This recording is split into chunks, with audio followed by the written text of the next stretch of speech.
are food and flowers and happy hours and love that cares for me. For all the joys of girls and boys, we give our thanks to thee. This was the grace that Mrs. Carrington made the whole school say before we had our lunch, and as you saw, we still remember it.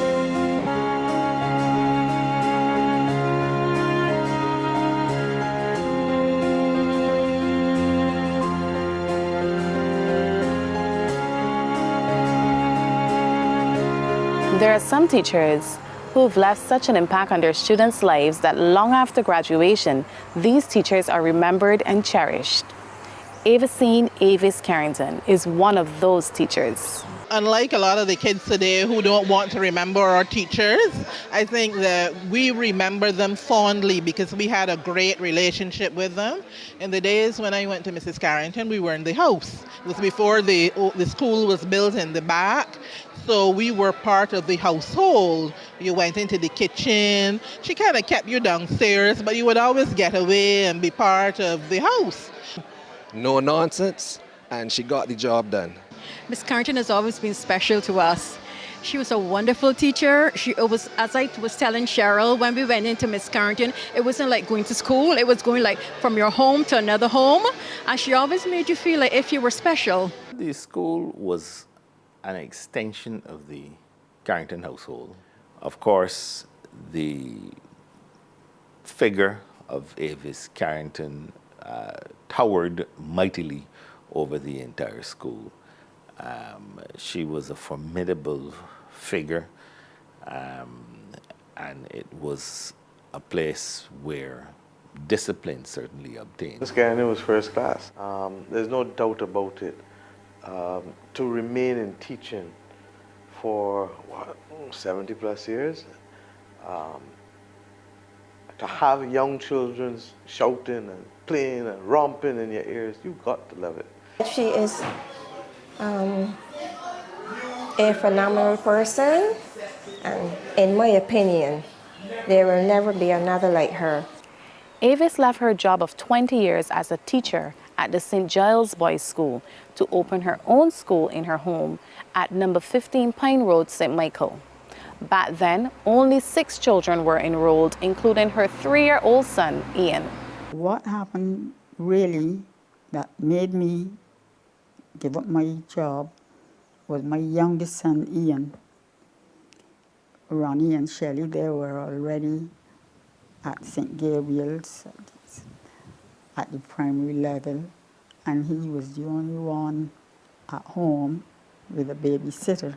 So every morning it would be tears, he would be crying. And out of a blue sky, I said to myself, you know, maybe this is the time when I should make the break from the government system and open a school with Ian. For Avis, opening a school was quite an adventure, but opening a school in her home while teaching her son was quite an experience for both mother and child. It's a ticklish thing. I think, and she will deny this, she has her own version of it. I think she was harsher on me than virtually anyone else because I was a reflection of her. And to the extent that I did well or poorly, I think to some extent she saw it as a reflection on her. And perhaps she also wanted to make sure that she didn't display any kind of bias toward me. And in my view, she has a different story. But in my view, in an effort to avoid being biased toward me, she went the other way. And I think I got a pretty tough deal sometimes. Ian never left this house to go to school until he went to Harrison's College. So he did not know where school ended and where home started. He was at home. He could not really and truly say to himself, well, you're at school and you have to do what the teacher tells you. I'm not saying that he actually said that, but that is how I believe it affected him. So why can't he is at home? Why can't he go behind there and jump down, you know, if he wants to? So naturally, not only he would get a spanking if they broke rules, but he would not, he broke more rules than the others. He broke more rules than the others. We had a test, and as always after the test, the students would start to discuss the test and the answers. Well, I realized that I had gotten a number of the answers I got were wrong, or that I gave were wrong. And it also occurred to me that my mom had not yet marked the test, and the books were in her bedroom. So I thought, why not sneak in there before she actually marks them and make minor adjustments to my answers that would assist me to get a higher score. And I did just that. But I don't think he made a habit of that. Didn't make a habit of that because basically I think my children, although I say it myself, they have a sense of what is right and what is wrong. But he was just a little fella at the time. Avis Carrington was known for her firm but flexible hands-on approach to early childhood education. She wanted her students to enjoy the learning experience at Maryville Preparatory School. I used to like to think of the school as like the United Nations because we had a lot of people from different countries. I met people from India, from Africa, from Norway, I remember specifically. And so you got to meet a whole lot of different people and different cultures at the same time outside of what you'd normally meet in Barbados. So a lot of diplomats' children went there as well. Effectively, the school was her house. I mean, because we used to have classes in her house. I still think back how she did it. Miss Applewhite, who used to do the ice blocks and the hot dogs, we went in the kitchen for that. Her gardens were there. The whole place was just like one big home, quite frankly. And looking back on it, there was a lot of love and a lot of warmth. And if you did play the fool, well, you would pay the price. I mean, sometimes you get away with it, but that was it. Initially, classes were held in the dining room and on the veranda. But as the school grew, changes had to be made. Strangely enough, I never advertised the school. The school advertised itself. I suppose people spoke to each other and, oh, there, well, I will send my little boy or girl there. So that's how the school grew. Children would come in on mornings and the chairs were parked outside. We would go and get a chair and bring it in and get ready to work. But after time, that we ran out of floor space. And my husband built that school for me. We had really reached the stage where we had to do some kind of expansion. Around 1966, my parents realized that because of the growth and the success of the school, that it could no longer be contained in the house. So they actually embarked on a project where they built a school building at the back of the property where my parents live. My father more or less took charge. In fact, in 1967, the family went to the US and Canada on holiday for the summer, but my father remained in Barbados to look after the construction of the school. But it probably took about a year or so. One thing that was a big change, I remember, is that, remember I mentioned we had to convert the living room to a schoolroom and back at the beginning and end of every week. And so at the end of every week, all of the children got involved because there was then a little storeroom on the property where the chairs and the tables were stored on weekends.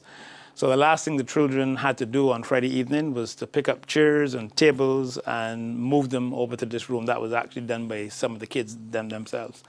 So I'm sure those children who were there both before and after the school was built were very happy that that chore vanished at the end of the week, because with the school building then you had a permanent home and there was no need to be moving the furniture in and out. Along with increased enrollment and building expansion came additional staff. And as for any good business, the selection of workers was critical to the founder's vision and ultimately to Maryville's success. How did you go about choosing your staff? Because your style of teaching may have been very revolutionary back in those days. How did you go about choosing people that would execute that vision you had? Well, practically all of my staff came to me more or less from school. You know, they left school, they were looking for a job and so forth, and they managed to get a place here. So I never put the staff to teach a class. You had to observe what I was doing so that they really and truly had that training. They got to know my methods and my style of, dealing with children and things like that. So I am really happy to say that I had a very good relationship with my staff. That is something I always want to be able to say to people. You know, people say all the time, I hear people say all the time, Miss Carrington's school. But I cannot run this school alone. Maryville has been known far and wide across Barbados. But the school has not been run by just one person. And I would like to express my eternal thanks and gratitude to a loyal staff who has served the school for years unstintingly. Mrs. Carrington was a well-rounded teacher. You know, you talk about cricketers being all-rounders, but she was an all-rounder. She would help. She would just go around helping in every class, because when parents came to the school, they would ask her to speak to Mrs. Carrington. And she would always say, look, I must know whatever is going on in each class. She would always say, don't shout at the children, you know, just talk to them, but you must be firm. She never let the children get away with the fact that they couldn't get it done. There was a policy here at Maryville where, not that you had to do it, but it was done by most teachers. If children during the class session did not understand, we gave of our lunchtime to helping that child that was slower in class to achieve what they would have missed. And most of the time it worked. So there was always always you would never pass and don't see a child at Mrs. Carrington's side. One on one side and one on the next. And it's amazing how she can eat her lunch so quickly to get back out to help those slow children or children who didn't grasp the concept that was coming. She was always there to deal with them. And it went through the school because you model what you do from her behavior. But it was the foundation that was laid from the bottom. And reading was a must at Maryville. You had to learn to read. And phonics, those basic things that people are now recognizing that they need to pay attention to. And you would find that there was hardly any child that came from reception class, that came through the school, that could not read. If that child could not read, it meant that they had a disability, a reading disability, dyslexia or something, but even those children succeeded. Though Maryville Preparatory School can boast of producing Barbados' first female Prime Minister, Mia Amar Motley, former and present government ministers, scholars, exhibition holders, and many prominent Barbadians, Avis Carrington believes her greatest accomplishment has been helping children considered slow learners to reach their full potential. If I'm a teacher, I have to teach you. I have to make sure that you are familiar with whatever principle I'm putting out there. So I teach. I teach all the time. And I do not believe that it is, to children's advantage to give them past papers all the time. I just can't figure it out, really. I can't figure it out. So I have always tried to make sure that children understand something that I teach. If you don't understand it today, we are going to go back at it tomorrow. So that was my method of dealing with the common entrance. And another thing I want to say right here and now, I have never given prizes to common entrance students. I don't mind how many marks, how high your marks are. Everybody at the school, at the end of their time at the school, everybody received a certificate. Everybody got the same thing. Except you have been a teacher and you have been associated with children, you wouldn't realize the damage that is done to children who are not what we call bright. Now you have a child here who is academic, very bright. You have a child here who is slow, and people calling you, looking down on you and things like that. And now when everything has come to an end, this bright child has all the glory, and you are regarded as, well, a failure. So from that point of view, we never gave prizes. We always gave certificates, and everybody had the same certificate. When the results come and the tears flow, my tears are flowing too, because, I'm really sorry for that child. These children over here who are bright, they will land on their feet. And I don't think it is a good thing for children to be relegated as, they ain't do anything, they haven't achieved anything. So I somehow rather, I dislike this top boy and top girl. It doesn't really resonate very well with me. I don't believe in top boy and top girl. I believe in a child doing its best. And if your best cannot reach that high level, I don't think you should go without recognition. And I think that is why a lot of children greet me as they do when they see me, because they know that I care about them and I care about their attainment. And I don't want to make anybody feel like they're failures. I find that so interesting that you say so, when we have a system that really, it does, like you say, reward the high flyers. They already have their reward. God has given them that talent. And we naturally enjoy their progress or their successes, but spare a thought to those other children who, always be regarded as failures. And I don't think it is good at all for their morale. Avis Carrington was also a disciplinarian. She had this little strap that I remember now. It was tattered. It wasn't a new belt. It was a tattered strap. I can say that I've never been beaten by it, so that was good. But when she spoke, she spoke. And that was it. Warm but firm.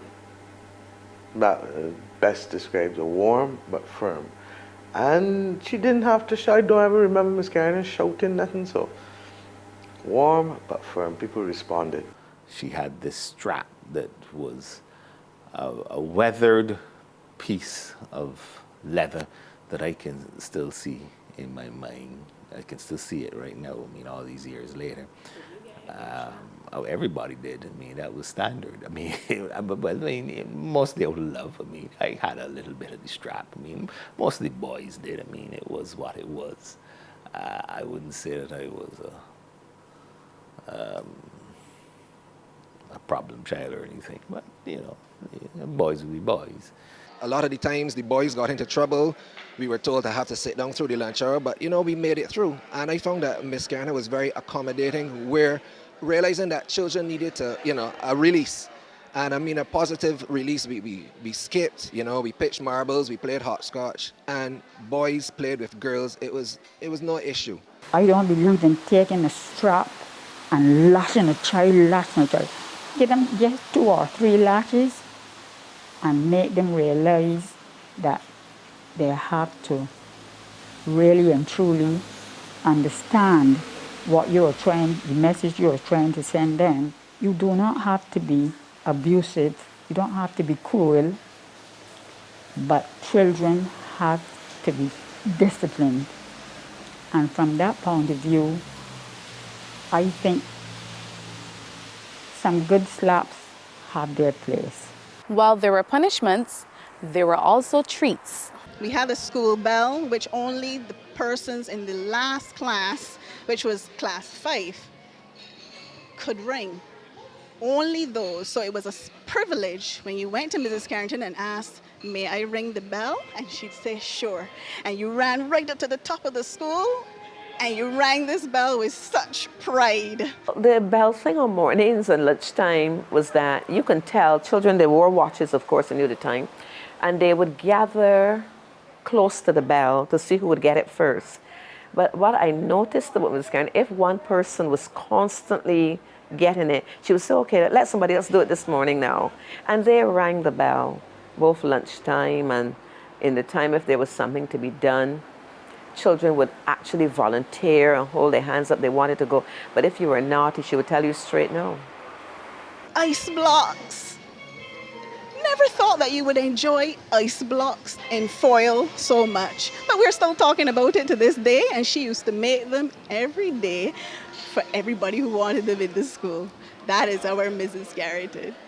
I most remember the partying and the running about. I mean, we did so much running about at that school, and at that time we didn't even have a playground. It was, you made it happen wherever it was. In recognition of her service to early childhood education, Avis Carrington was presented with the Silver Crown of Merit in 1994.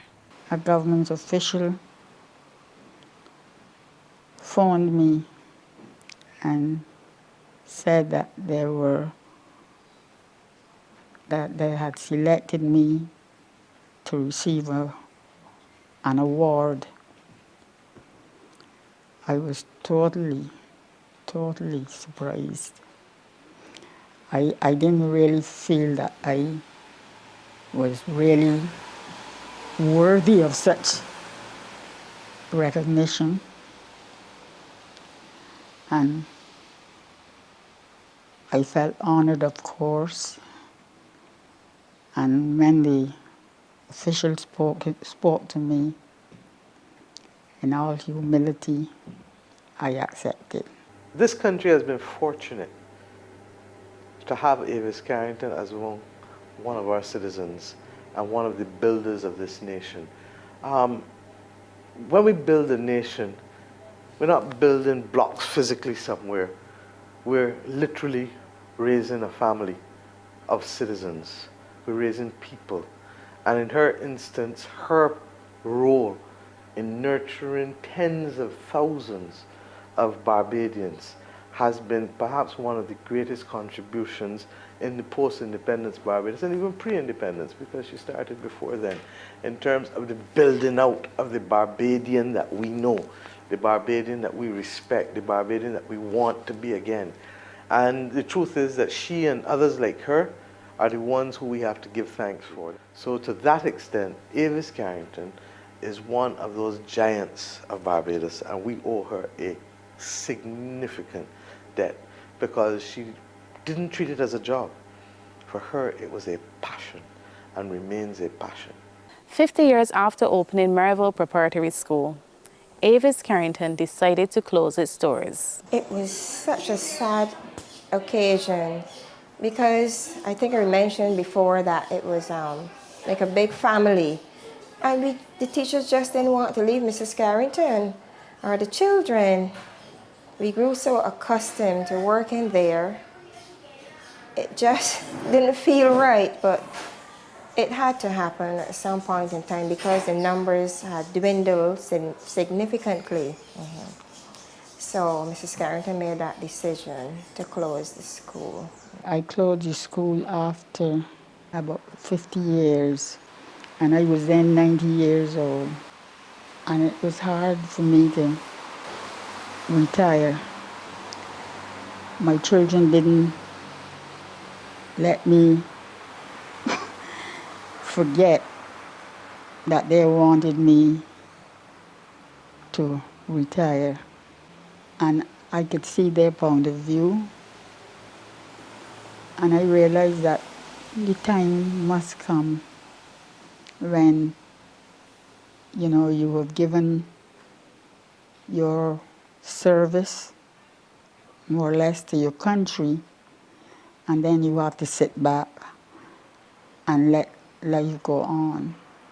Even though Maryville Preparatory is now closed, its legacy lives on through the lives of all those who have passed through its doors and the hands of its founder, Avis Carrington, one of several principals of Barbadian schools who have helped to shape this nation.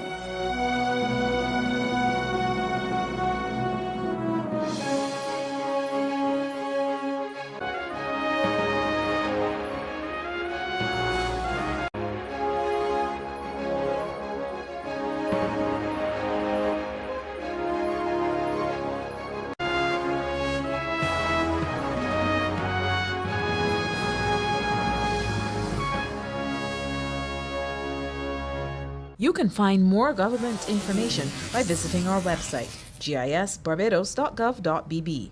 Like and follow us on these social media platforms under the handle GIS Barbados. And subscribe to our YouTube channel, the BGIS.